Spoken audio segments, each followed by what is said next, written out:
Au petit matin, les cris du capitaine réveillent tous les habitants du port. Sacrebleu, hurle-t-il, cette nuit on a volé mon trésor. Si je trouve ce chronono de voleur, je lui taille les oreilles en pointe. Dans le voilier d'à côté vit Gaston le futé. C'est un célèbre détective alerté par les cris. Elle grimpe et l'écho sur le tableau du capitaine. Bonjour, capitaine, dit-il, je suis Gaston le futé, à votre service. On vous a volé votre trésor? Le capitaine hurle. Oui, un scrononaute leur a volé mon diamant des Bermudes. Un diamant bleu comme le ciel et gros comme mon poing. Gros comme mon poing, répète Coco, le perroquet de Big Jack en se posant sur son épaule. Gaston le futé propose. Essayez-vous me présenter votre équipage. Voici Roger le borgne dès le capitaine. Doc le médecin de bord et enfin Pipetto, notre jeune matelot. Maintenant, dit Gaston le futé, montrez-moi où était rangé votre diamant. Tout le monde se rend alors dans la cabine du capitaine. Big Jack Grand, le diamant était là, sur l'étagère, près du hamac. Avec. Mais Big Jack n'a pas le temps de terminer sa phrase.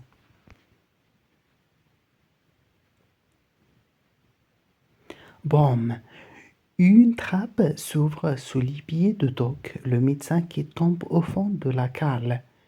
Roger le borgne explique, c'est un piège contre les voleurs. C'est moi qui l'ai construit.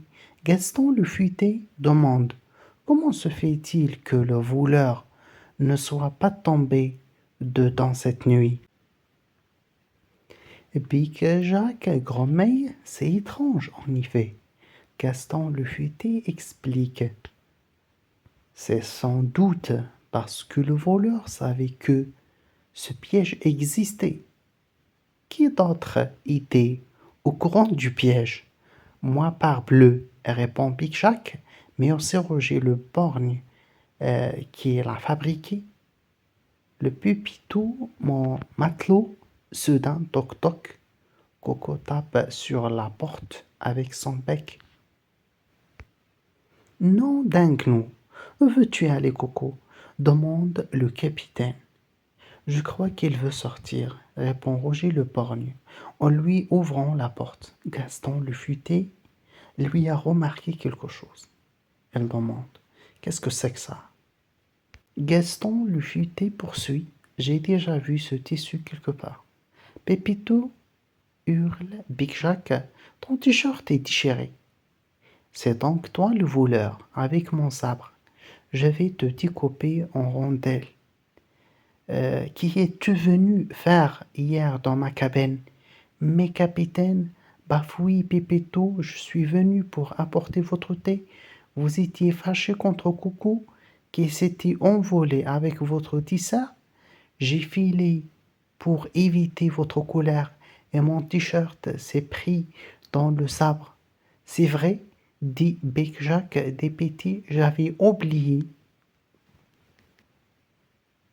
Alors, Gaston le futé pose une nouvelle question. Capitaine, avez-vous fermé votre porte à clé cette nuit? Pour sûr, je la ferme toujours à clé, gronde le capitaine. Pour sûr, répète Coco, qui vient de revenir dans la cabine. Gaston le futé s'interroge. Comment le voleur est-il entré alors?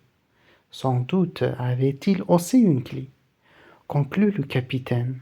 Si je trouve le voleur, je lui taille les doigts de pied. Mais Gaston aperçoit soudain un précieux indice à la capitaine de Roger le borgne. Gaston le futé demande, est-ce que bien la clé de votre cabine, capitaine? C'était donc toi? C'est comment le capitaine voleur, Margolin, par ma barbe et mon sabre, par ma barbe et mon sabre, répète Coco en se posant sur l'épaule de Big Jack. Roger le borgne se mit à genoux et supplie. Capitaine, croyez-moi, c'est moi qui ai ouvert la porte de la cabine, mais je n'ai rien volé. Tout ça, c'est à cause de Coco. Gaston le futé ordonne. Veuillez vous expliquer. Ma cabine est juste à côté des Roger le Borgne, et ce satané Coco ne cesse de taper à la porte pour sortir. Cela fait 3 nuits que ça dure. Le capitaine n'entend rien car il a un sommeil très profond. Mais moi, je ne dors plus. Alors hier, j'ai emprunté une clé au capitaine pour pouvoir faire sortir Coco. C'est vrai, c'est un Big Shack. Depuis quelque temps, Coco n'arrête pas d'entrer et sortir. C'est alors que Gaston s'écrie. Je crois que j'ai compris, et que vous êtes tous innocents. Suivez-moi dehors, suivez-moi dehors, répète Coco.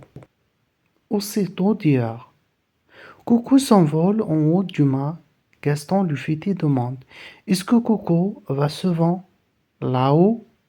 Sacrebleu, non, dit le capitaine, d'habitude.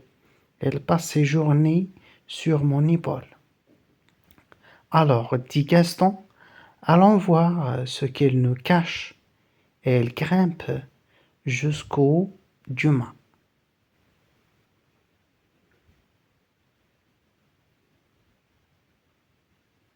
Tout là-haut, Gaston le futé découvre un nid, c'est celui de Coco, qui recoule auprès d'une jolie femelle perroquet. Et dans le nid, il y a le diamant de Big Shack, le fameux trésor du capitaine pirate.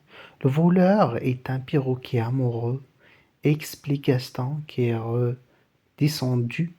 Il a fait simplement un beau cadeau à sa chérie. Je vais lui tailler les oreilles en pointe, hurle Big Jack. Je vais lui. Ah bon non, il n'a pas d'oreilles. Oubliez ça, quand c'est Gaston, on ne peut rien faire contre l'amour. Rien faire contre l'amour, répète Coucou.